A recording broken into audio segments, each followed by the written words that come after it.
34 degrees. This has been the Night Report for Tuesday night, March the 25th. This is Dick McDaniel saying good night for the Night Report news team and inviting you to stay tuned for the CBS Radio Mystery Theater and the Mutual Radio Theater and our next news tonight at 12 midnight. The CBS Radio Mystery Theater presents...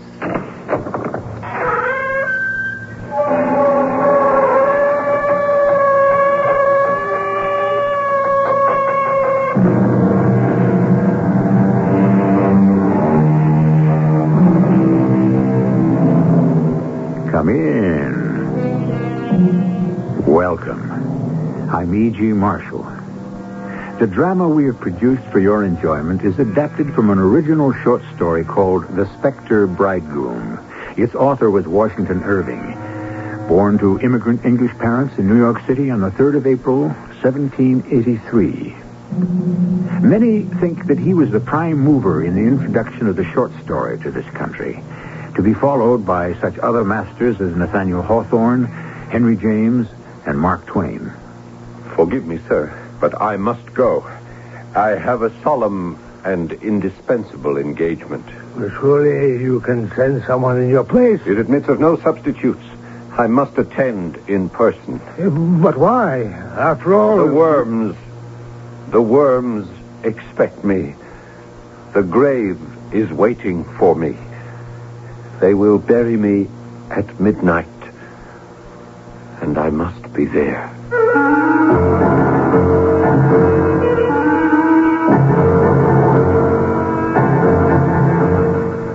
Our mystery drama, The Specter Bridegroom, was adapted especially for the Mystery Theater by Elspeth Eric and stars Paul Hecht.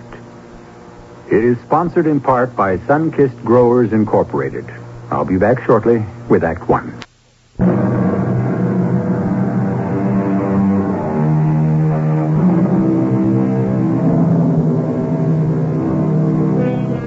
When this young country was struggling to its feet, the idea of a young man devoting himself exclusively to the writing of fiction was regarded as most peculiar and certainly unwise.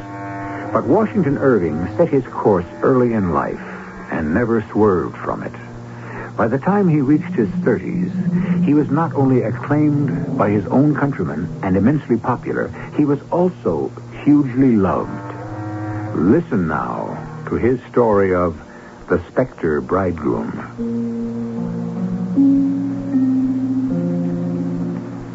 I am Herta von Landshort, and I lived with my father, the Baron, and my Aunt Matilda in his castle on the very tip-top of the Odenwald, a most wild and romantic spot. I was just 18 years old at the time this all happened, and quite ready, yes, anxious, to be married to the gentleman my father, the Baron, had selected for me. Herta, today is the day. I know, Father. I have lived for nothing else. Quite properly, Herta. Your secluded life with your father and myself is about to end, and you will take your place in the world as the Countess von Altenburg. I received a message from Würzburg. Franz von Altenburg was accidentally detained there, but he expects to arrive within the next few hours. Plenty of time to review your toilette once more. Yeah, and time for me to check upon each room of the castle, remind the servants of their duties, count the wine bottles again. Today, our hospitality must extend itself to the utmost. And I shall counsel you, Herta, one last time on how to deport yourself, what to say, what to do, how to receive your expected lover. Listen well to your Aunt Matilda. Even though she never chose to become a bride herself, she knows the proper conduct. I had my chances, you know. In my day, I was known as quite a flirt. A veritable coquette. So I've been told, Aunt Matilda. Which is why I have guarded you so strictly. You may have resented my lectures on decorum. Oh, no. But they were intended to instill in you the ability to attract young men, at the same time to keep them at a distance.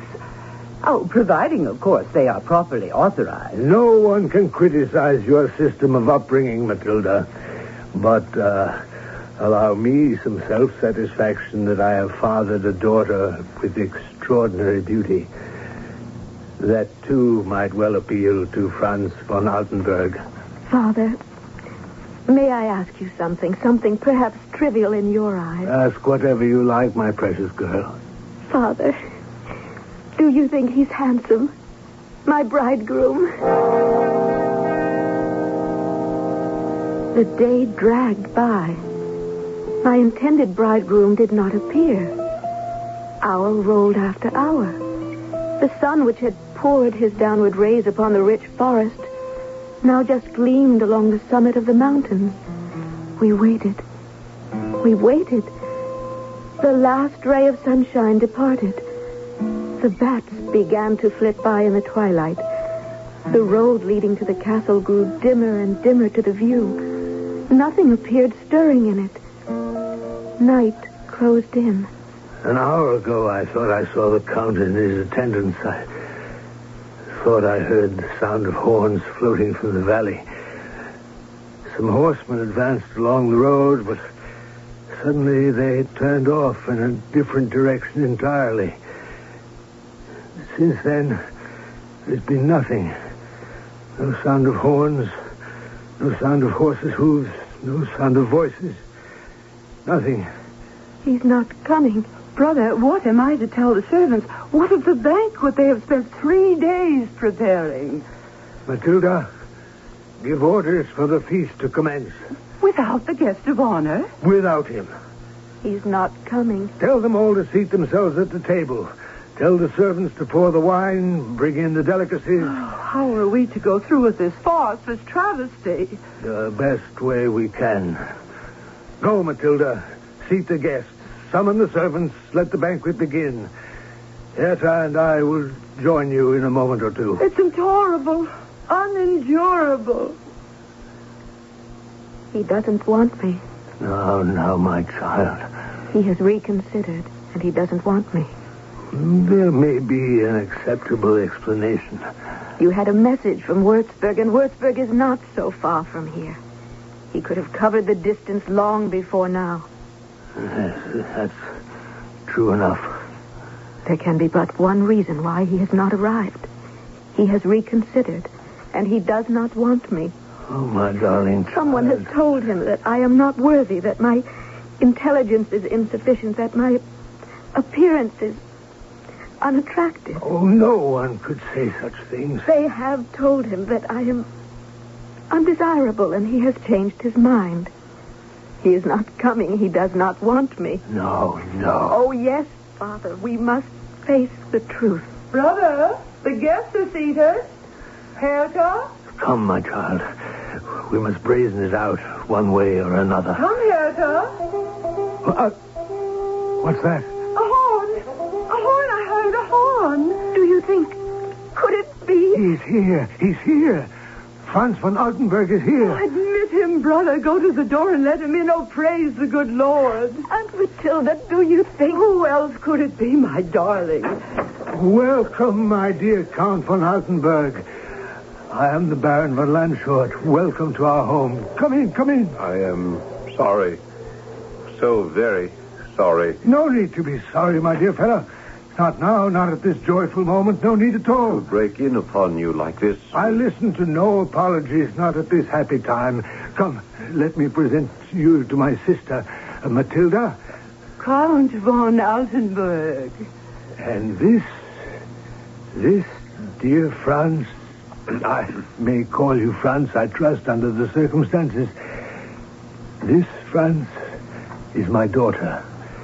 My daughter, Herta. Herta. I am so happy. We are all so happy that you are here. So very happy. I, too. I am so very happy that I am here. Well, why are we standing here like ninnies? Oh, yes. The table is all set for you, Count van Oldenburg. The guests have taken their places. Everyone will be impatient to greet my daughter's intended husband. Count Franz, will you give Herta your arm? With pleasure. Yes, certainly. Would you permit me, Hertha? Oh, yes. Oh, yes, yes.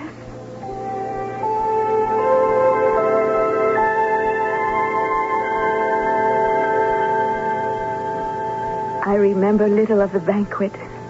I sat on my father's left, the Count across the table from me on my father's right. We addressed few words directly to each other, but, oh, the looks that passed between us. They were lovers' looks. I could not doubt, inexperienced as I most certainly was, that he was as enamored of me as I of him. And I had been a fool to worry that he might be less than handsome. And yet, as the feast progressed, he seemed to grow dejected, ill at ease, and finally downright melancholy. A tiny tremor ran through my frame as, with a somber look, he rose from his seat. Baron, ladies and gentlemen, all. What is it, my dear Count? It is with the utmost regret, with grief, with sorrow, that I say farewell to you. What's that you say? Farewell. Leave the castle at midnight? Why, everything was prepared for your reception. A chamber is ready for you if you wish to retire. I'm sorry, Baron, it cannot be. I must lay my head in a different chamber this night. You cannot mean what you say. Franz, I beg of you. Don't leave us, not now. We have waited so long. Why are you doing this? You must have a reason. There must be a reason for your going. I could have sworn that you and I... There is a reason for my leaving you. Then in heaven's name, tell us. I have a solemn and indispensable engagement. Well, can you not send someone in your place? It admits of no substitute. I must attend in person. I must return to Würzburg Cathedral. Oh, yes, but not until tomorrow. Tomorrow you will take your bride to the cathedral in Würzburg. My engagement is with no bride. What is he saying? Then what? What did he do? Then who? The worms. The worms expect me. I am a dead man. My body lies at Würzburg. At midnight, I am to be buried. What are you saying? The grave is waiting for me. I must keep my appointment. Farewell. Farewell all. Farewell. Farewell. He's gone. What did he mean? What could he possibly mean? He has left me. What was he talking about? He did not want me after all. What the devil was the man saying? He was no man. What? No man? No man, Matilda? Oh, yes, he was a man. But he did not want me. It's not a man, Matilda. What was he? A specter. A specter? What are you saying, woman? No, he was no specter. He was to be my bridegroom. He was a specter. The specter of a bridegroom.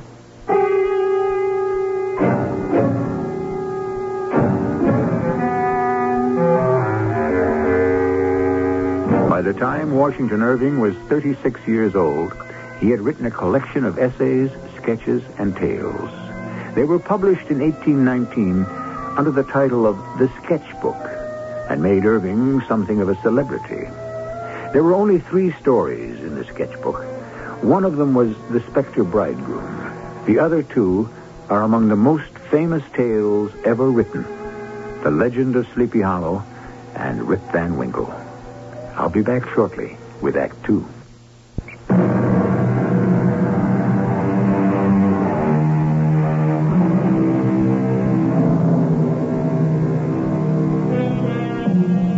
You are listening to a tale of horror and romance, an irresistible combination, especially when told in the well-known Gothic style.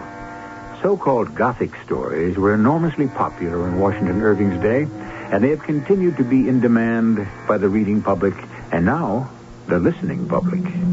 It is good to remember that the Gothic romance was assisted into the world by an American, Mr. Washington Irving.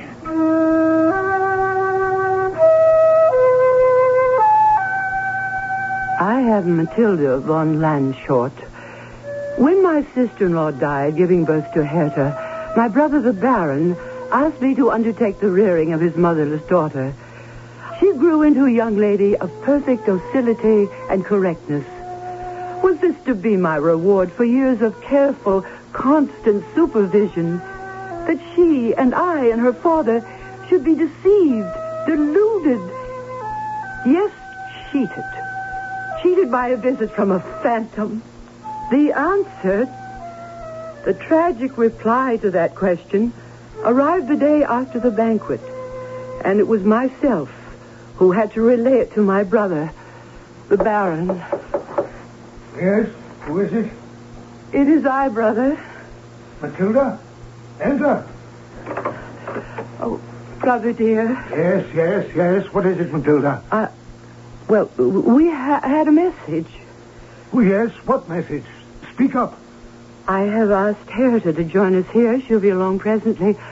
After all, the message concerns her most of all. Anything which concerns my daughter intimately concerns me. This concerns her intimately. There's no doubt of that. Well, then tell me what it is. I give you warning, Matilda, not to trifle with me today after the shocking events of yesterday evening, the grotesque ending to what was to have been such a joyful banquet. My nerves are on edge, and I cannot tolerate shilly-shallying. So tell me whatever it is you're stammering about. The message is from Würzburg. Würzburg?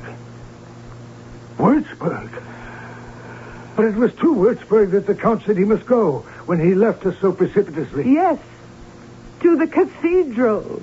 To keep an engagement, he said. With the worms, that is what he said.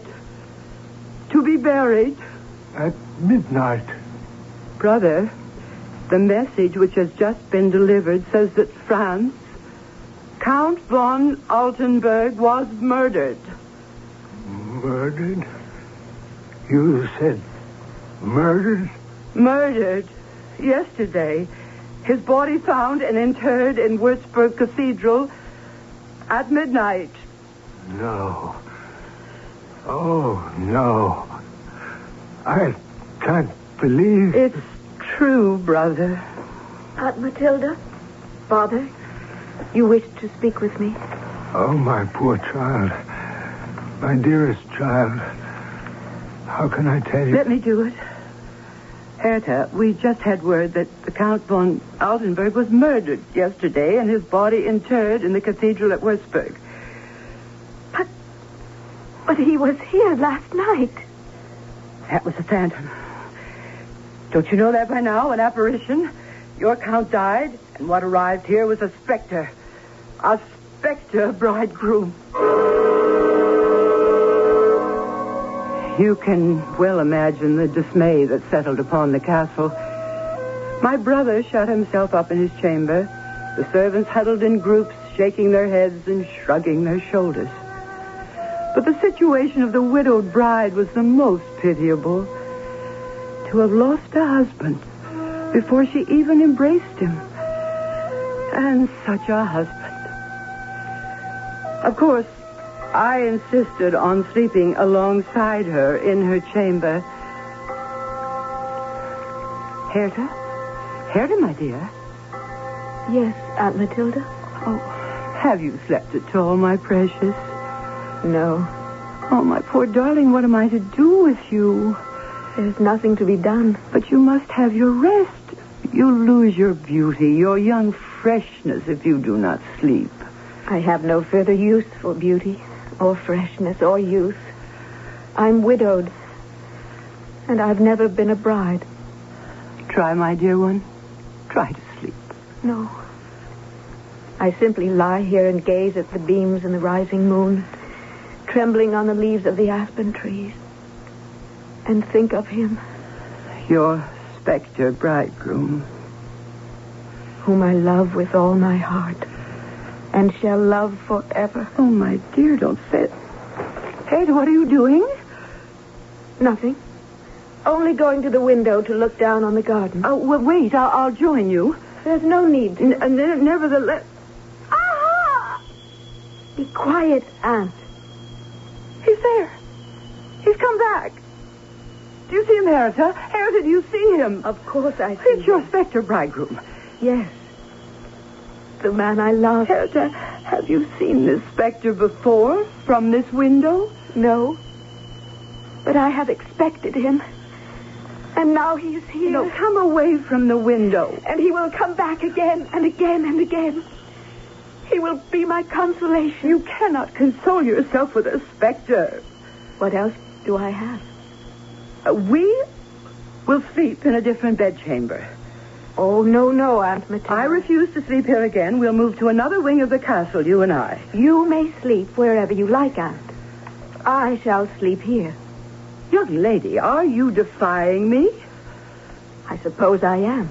Herta, I fear for you. I tremble for your safety. Do not tremble and have no fear. As I loved my lover, so now do I love his Specter. Leave me, please. Oh, well, if I must. You must. And one more thing. What is that, my heart?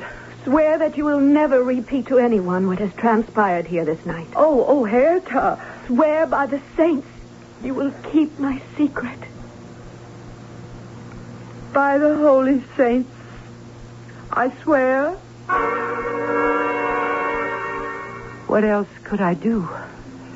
I am deathly afraid of ghosts, spirits, shadows, anything from beyond the grave. That my sweet niece should be able to endure this silent communion with a Specter was beyond me. Yet I must admit in all candor, during the days that followed, her health improved. Her disposition brightened. Her expression held a look of serenity. Yes, even of happiness that I had never seen before. Until I made the horrible, the hideous discovery. Matilda, you're late for breakfast. Yes, I know. My apologies. No, there's no need to apologize. I'm simply accustomed to finding you at the table when I come down. Brother, You needed to sleep, I understand. No, Oh, now that I look at you, you're pale. You're even trembling. Brother, I must tell you something. Where is Herta? Did you waken her? I went to her room. Oh, then she'll be down momentarily. Come, Matilda, eat a little something. It'll perk you up. I must tell you about Herta. Have you observed how well she's been looking lately? Yes. And how her spirits have improved? I must tell you about Herta. Please let me. Of course. Well, it's very difficult. Well, now, how difficult can it be? You and I have no secrets from each other.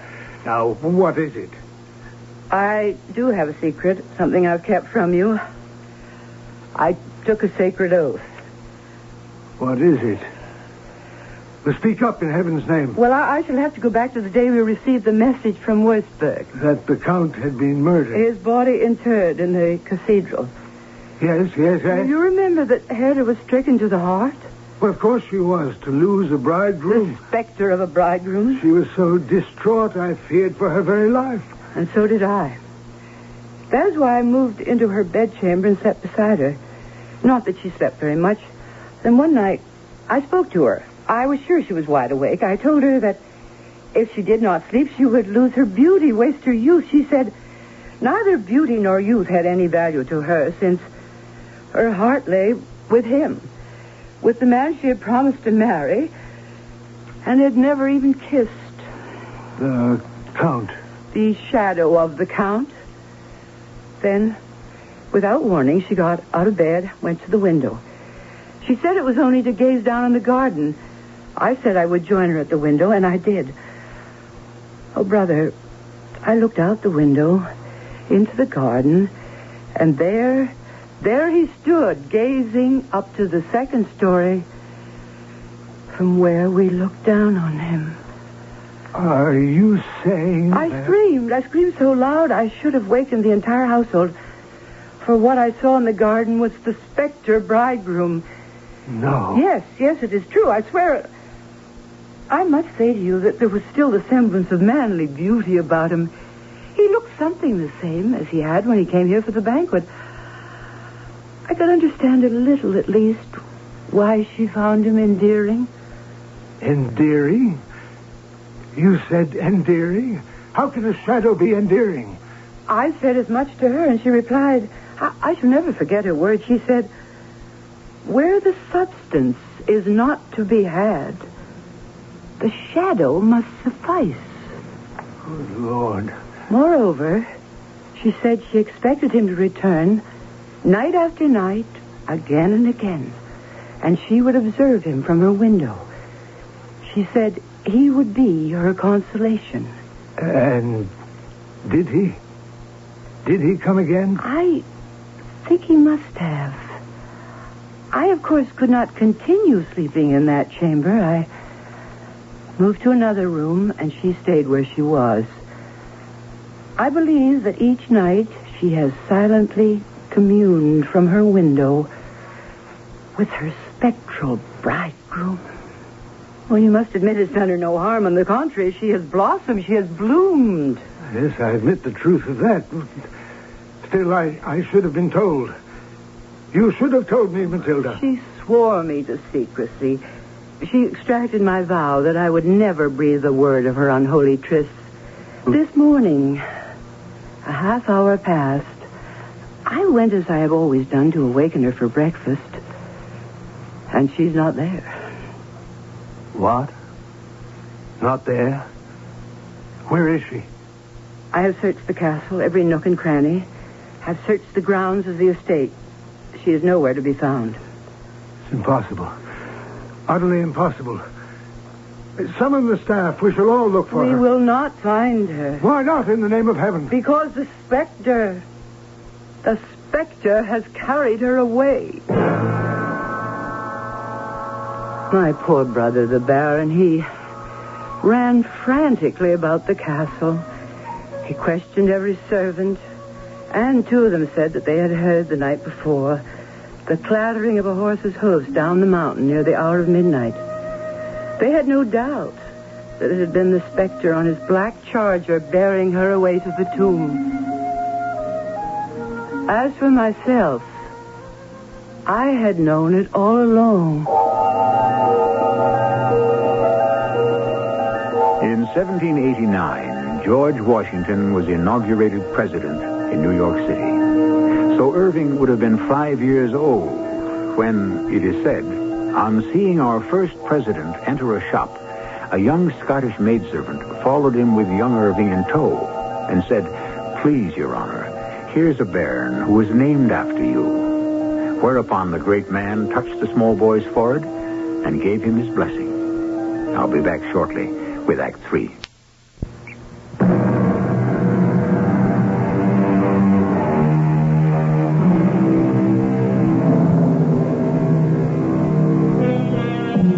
Why is the linking of terror with romance so fascinating? Not just today, but through the ages. Folklore is filled with just this conjoining. The Greeks, in their fables, bound passionate love together with mysterious and drastic outcomes. So did the Romans. To this day, we are all inexorably drawn to the story that tells of wild, uncontrollable love combined with hideous consequences. Why should this be so? Frankly, I haven't the faintest idea. I am Hendrik von Starkenfaust. I was on my way home from the army when my horse lost a shoe. The village of Würzburg was not far away, so I left him there and turned him over to the local blacksmith to be reshod. I myself was somewhat exhausted and looked about for a tavern where I might refresh myself until my horse was ready to finish the journey. I followed the sound of revelry and soon found myself inside a cheery room with a fire roaring, men sitting at polished tables, and a pretty waitress. She had just brought me a stein of beer when I felt a hand on my shoulder and heard a familiar voice. Hendrik, it's you, isn't it? Hendrik von Starkenfaust? That's my name, yes. Am I to gather that you do not recognize me? Oh, merciful heavens. You are Franz von Altenburg, am I right? Yeah, of course. I'm Franz. How are you? Splendid. And you, Hendrik, how are you? You're looking well? A little weary? Very well? Yes, I am well, and if I look weary, it's only because I'm just home from the wars. My horse threw a shoe, and I'm waiting for the local blacksmith to fix him up. Then I'll be off again. My family is expecting me. I'm anxious to get home. Hey, mind if I sit down? Oh, dear fellow, of course I don't mind. I'm delighted. Sit down. Tell me all that's happened since last we met. I've got myself betrothed. No. Yes, I have. In a day or two, I shall take to myself a bride. Now, there's something you've not been able to accomplish away at the wars. No, you're right about that. Though, if I tried very hard, but I am not particularly interested in taking a bride at the moment. I'll wait a bit, I think, till some particular girl, some superlative creature crosses my path. But by then it'll be too late, my dear Hendrik. What makes you say that? Because by then, the superlative creature will be married to me. Oh, you don't say. From all that I've heard, from every direction, she's one of the fairest damsels in these parts. What you've heard? You've never seen her? No, but I shall tonight. Her father's readying the most elaborate banquets imaginable to celebrate the betrothal. And her father is? The Baron von Landshort. A worthy member of a fine family. Yes, I've heard of the Baron. He lives not far from my family's domain. Unhappily, there has been some bad blood between my family and the Baron, one of those foolish feuds going back so far that no one remembers how it started. So I've never set foot in his castle, nor met him or any member of the family. Look here, Hendrik, if you're going home... My parents are expecting me. My retinue is sojourning here in Würzburg for a few hours. I promised them the rest and relaxation. But as soon as your horse is fit for travel, let us, the two of us, start off together. Since we're bound in the same general direction. A splendid idea. We've much to talk about, and I need to hear more about your future wife. She has been guarded like a delicate flower, they tell me.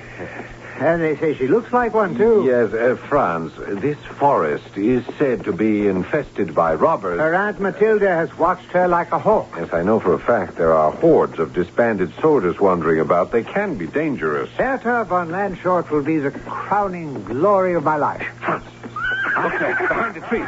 Draw your sword, my friend, draw your sword. Be quick, be quick. All right.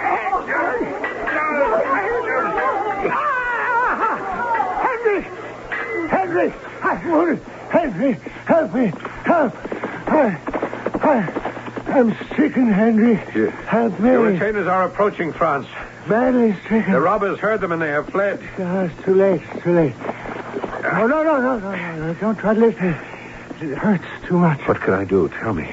Go to the castle of the Baron of Landshort and tell them. Explain. Say why I cannot keep my appointment with my bride. You will do this, Hendrik. Franz. Else I shall not sleep quiet in my grave. I promise. You have my word. Here, take my hand. You have my pledge. My beautiful bride. My fair one. Franz. She waits for me. Bring me my horse. I shall mount, yes. I shall mount and ride. Rest. Here he is. Give me a leg up, someone.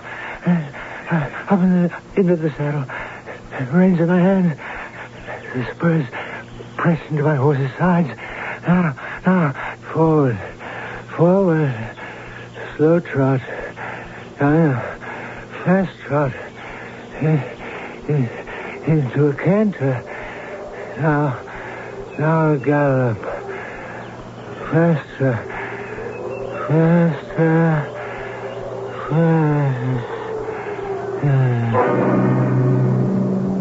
He died in his delirium. In Würzburg, I arranged with the Holy Fraternity of the convent for the funeral solemnities and my friend's burial in the cathedral near some of his illustrious relatives. His retinue took charge of his remains, and I set off on my sorrowful journey.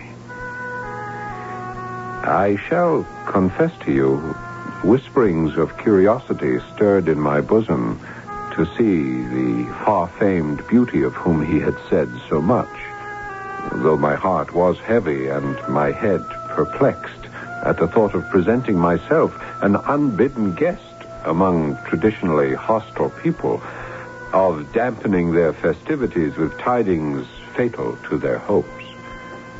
You can imagine my surprise when the door was opened. Welcome, my dear Count von Altenburg. I am the Baron von Landshort. Welcome to our home. I am sorry. I am so very sorry. No, there's no need to be sorry. Not at this joyful moment. To break in upon you like this. Let me present you to my sister, Matilda. Count von Altenburg. And this is my daughter, Hertha. Hertha. I am so happy. We are all so happy that at last you are here. So very happy. I, too. I am so very happy that I am here. Well, why are we all standing here like ninnies? The table is all set. The guests have taken their places. We were simply waiting for you. We were certain you would arrive. And now you see, here you are. So without further delay, shall we go into the banquet hall? Everyone is impatient to greet my daughter's intended husband. Count, will you give Hertha your arm? I? Oh, with pleasure. Yes, certainly. Would you permit me, Hertha? Oh, yes. Yes. I scarce remember the banquet. I suppose I conducted some sort of conversation with my dinner partners. But my eyes kept straying to the beautiful girl across the table from me. And her eyes strayed too. Believe me, every glance of mine was returned. I dared hope with the same feeling of tenderness behind them that inspired mine. The situation was unbearable. I was an impostor, a deceiver. I had usurped the life of my friend. Suddenly, I rose from the table. Baron, ladies, gentlemen, it is with great regret, great grief, that I say farewell. Leave us at midnight? Why, everything was prepared for your reception. A chamber is ready for your reception. A chamber is ready for you if you wish to retire. It cannot be. I must lay my head in a different chamber this night. Don't leave. We've waited so long. Why are you doing this? There must be a reason for your desertion. I could have sworn that you and I... Yes, there is a reason. I have a solemn and indispensable engagement. Well, can you not send someone in your place? It admits of no substitutes. I must attend in person. I must return to Würzburg Cathedral. Not until tomorrow. Then you will take your bride there. My engagement is with no bride. Well, then what? Who, then? The worms. The worms expect me. I am a dead man. My body lies at Würzburg. At midnight, I am to be buried. What are you saying? The grave is waiting for me. Farewell. Farewell. It was a stammering exit. I was trying to tell them that I was not Franz von Altenburg, that I was not the husband they planned for their daughter, but simply his friend who had held him while he died. That my family had feuded with theirs for heaven knows how many years. I was torn with regret to have deceived them, but as much by the thought that I would never see Hertha again. This was the agony that drove me back to the castle, not to speak to her, merely to stand beneath her window and gaze up at her, and wonder of wonders to see her gaze down at me. Each and every night, until her window opened. Are you there, my love? Hertha, Have you come to claim me? I have no right no right to claim one who loves you? Hertha, I am not Franz von Altenburg. You are not? No. No, I am Hendrik von Starkenfast. My family's domain is nearby, but our ancestors have not acknowledged one another for years and years. Have they not? Franz was killed by robbers on his way to claim you. I was with him when he died. Were you? He is buried in the cathedral at Würzburg. I came here that first evening to tell you that. Did you? But then when I saw you, I lost my heart to you. Did you indeed? I could not bear to blurt out what I have told you. I was so afraid. Afraid of me? Afraid that you would despise me. Afraid that I could never make you love me. But after all these nights, these silent trysts, when you looked down on me in the garden and I looked up at you, I have dared to hope. Hope plucks at my heart that you... That you... Yes, That you do love me, even as I love you. I am going to close tight the window now, Henrik. Hertha. In 10 minutes, I will come to you in the gardens. And you will carry me off to the cathedral at Würzburg. We were married in Würzburg. And when all was explained, all was forgiven. And the revels were resumed. Aunt Matilda confided in me that she was so relieved that I was not, had never been, a Specter. She would have pardoned me anything at all. As for the Baron, well, let him speak for himself. I am, on the whole, well pleased with my son-in-law. He's gallant, he's generous, and he's very, very rich.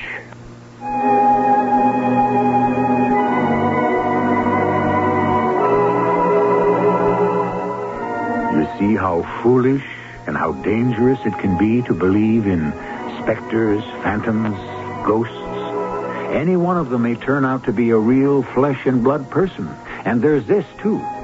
Besides being a real person, he might also turn out to be very, very rich. Think about that. I'll be back shortly.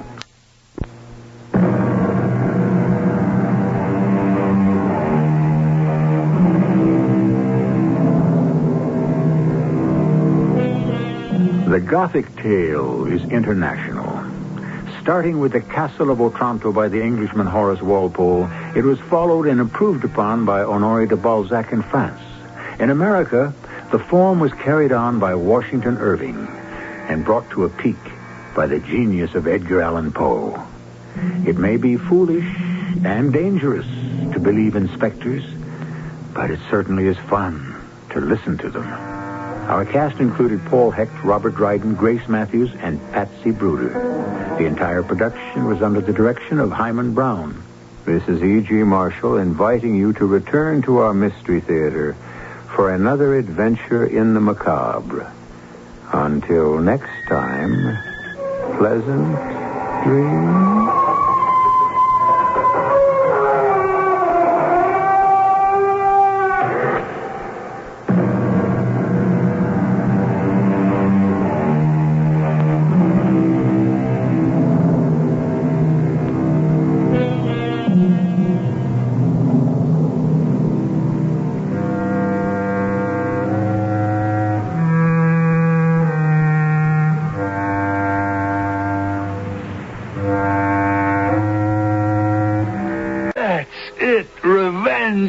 Sweet! That's what I wrote on the envelope. You've been listening to the OTR Gold Network. Find more classic radio at otrgold.com.